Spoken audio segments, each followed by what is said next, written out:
Merhaba arkadaşlar, Tarkan Özvardar ben. Bugün YouTube kanalımızın ırklar köşesinde size kısa tüylü Alman Pointer köpeğini tanıtmaya çalışacağım. Diğer ismiyle German Short-Haired Pointer ya da Almanların çağırmasıyla Kurzhaar. Kurzhaar kısa tüylü demek. Bir de çünkü Drahthaar dediğimiz kaba tüylü ya da tel tüylü denilen bir varyetesi daha var Pointer'ların. Ama bu gözlemlediğimiz Kurzhaar kısa tüylü Alman Pointer'ı. Evet, bu köpekler daha çok av köpeği olarak bilinen köpekler. Zaten bu fiziksel özellikleri gördüğünüz zaman herkesin aklına bir Pointer gelir.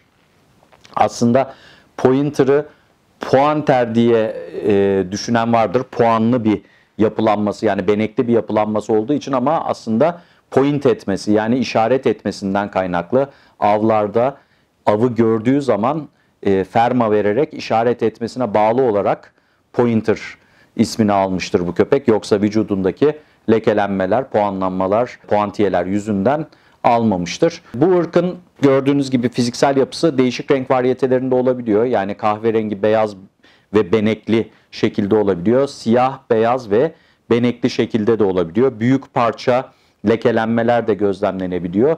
Noktalı şekilde puantiyeli görüntüde söz konusu oluyor Alman kısa tüylü Pointer'da. Adı üstünde kısa tüylü bir köpek. Alt tüy yapısı çok kötü değil. Bir Doberman gibi alt tüy yapısı çok zayıf olan bir köpek değil, ama yine de soğuğa karşı direnci çok da yüksek olan bir köpek değil. İş üstündeyken, yani avcılar çok sık kullandığı için söylüyorum, İş üstündeyken avlanma esnasında hareket ve aksiyon çok yüksek olduğu için hayvanın zaten üşümesi pek mümkün olmuyor. Ama soğuk hava koşullarında, özellikle de iyi barınma koşulları yoksa, bu köpekte üşüyebilen köpeklerden. Dikkat edin, mesela bu evde yaşayan bir köpek. Şimdi gezintiden geldi. Dolayısıyla da üstüne bir kıyafet giydirilmiş. Gezinti sonrasında veyahut da gezinti esnasında üşümemesi hedefli olarak basit de olsa bir kıyafet giydirilmiş ki hayvan üşütüp hasta olmasın diye. O yüzden çok soğuk havalara çok tahammül edebilen bir köpek değil. Bunu antiparantez belirtmek isterim. Yine bu köpeğin karakteristik özellikleri, birincisi bir av köpeği olduğu için burun reseptörleri çok kuvvetli. Çok iyi koku alabilen bir köpek ve de harekete duyarlılığı çok yüksek olan bir köpek. Zaten av köpeklerinin birçoğunda var olan bir şey bu.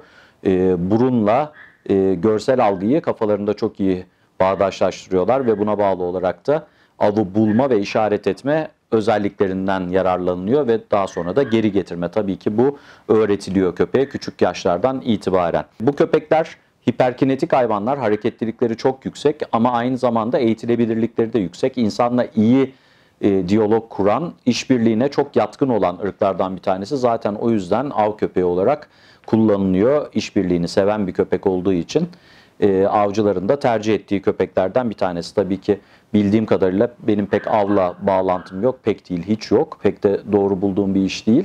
Dolayısıyla da neye göre seçtiklerini tam olarak bilmiyorum köpekleri, ama kendi aralarında mutlaka bir bildikleri vardır. Irkları da ona göre düzenliyorlar ve seçiyorlar. Avcılar avlanma için kendilerine arkadaş köpek ve iş köpeği olarak kullanmak hedefli olarak. Pointer'ların söylediğim gibi hareketlilikleri çok yüksek. Eğer bir pet dog olarak yaşatılacaksa evde, ki buna müsait köpekler, hareketli bir köpek olduğu için mutlaka egzersize ihtiyacı var. İlla ava gitmesi gerekli diye bir kaide yok.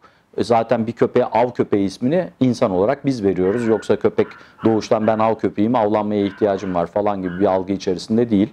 Bir av köpeğiyle top oynamak da onun av dürtüsünü çok rahat bir şekilde doyuracaktır. Ya da sakla-bul oyunları yaptığınız bir av köpeği ırkını da özellikle egzersiz konusunda hem mental hem fiziksel olarak doyurmuş olacaksınız. O yüzden illa ava gidecek diye bir kaydı yok. Pet olarak çok rahat beslenebilen köpekler, söylediğim gibi eğitilebilirliği oldukça yüksek. Şu anlamda dikkat etmek gerekiyor. Kısa tüylü olduğu için evde rahat beslenir ve tüy dökmez diye düşünülebilir. Mutlaka tüy döken bir köpek ve kısa tüylü olduğu için, hatta bu tüyleri temizlemek uzun tüylü köpeklerden daha zor olabiliyor. Kısa tüylü olduğu için parke aralarına girebiliyor, koltuklara saplanabiliyor. Bunu mutlaka düşünmesi gerekiyor. Eğer kısa tüylü Alman Pointer'ı edinmek isteyen biriyseniz bunları göze almanız gerekiyor. Bu hayvanlar erişkin ağırlıkları dişilerde 20-25 kilo arasında, erkeklerde de 25-30 kilo arasında erişkin ağırlıkları olabiliyor. Orta büyüklükteki köpeklerin bir tık üstü olarak kabul edebiliriz bu köpekleri. Düzgün yetiştirildikleri takdirde çok iyi arkadaş köpek ve çok iyi aile köpeği olabiliyorlar ama dediğim gibi enerjileri yüksek, egzersize yüksek seviyede ihtiyaç duyan köpekler. Bu ırkın yine bazı hastalıklara karşı yatkınlığı var. Aslında çok yüksek seviyede değil. Tüm ırklar içerisinde kıyasladığımızda çok fazla hastalığa yatkınlığı yok.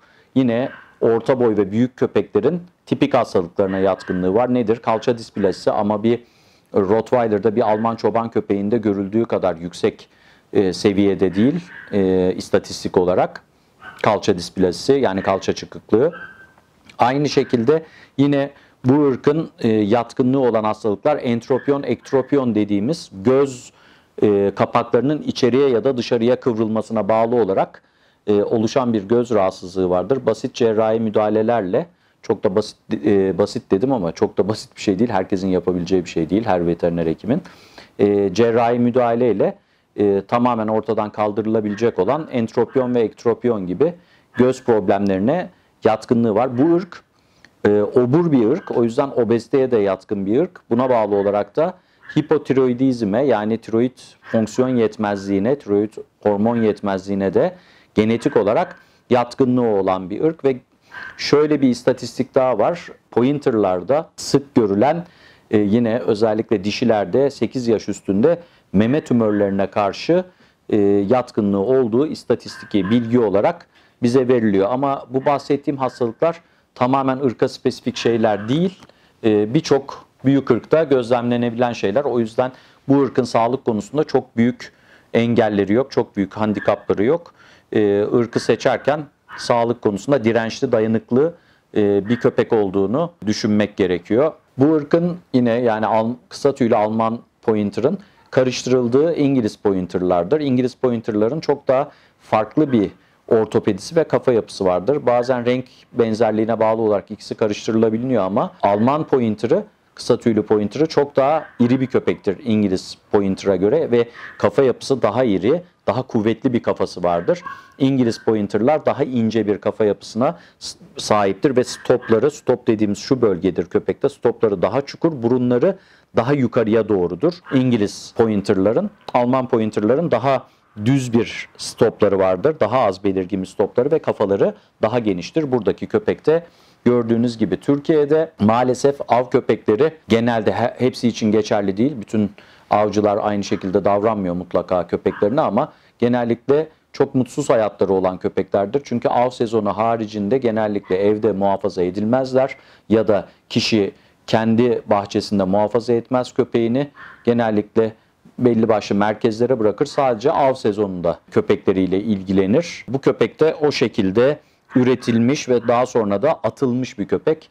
Ve ormanda başıboş gezerken bulunmuş, bütün çevrede, bütün avcılara sorulmuş ama kimsenin sahip çıkmadığı ve şanslı bir hayvan biri tarafından sahiplenilip adapte edilmiş bir köpek. Şimdi mutlu mesut bir ailesi var, sıcak bir evi var, karnı da doyuyor, sevgi de görüyor. Bizim en üzüldüğümüz nokta özellikle birçok av köpeğinin av sezonu dışında sahipleriyle hiç komünikasyonlarının hemen hemen olmaması ve dirsek teması olmaksızın bir yaşantılarının olması, sadece av sezonunda hatırlanan köpekler olması. Tabii bir köpeğin söylediğim gibi av köpeği olması onun bu şekilde bir kadere sahip olması anlamına gelmemesi gerekiyor.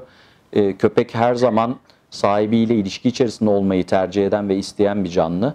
O yüzden bütün av köpeklerinin de avcıların da köpeklerine sezon dışında da özen göstermesini ve yine hep birlikte ve dirsek teması içerisinde olmasını diliyoruz.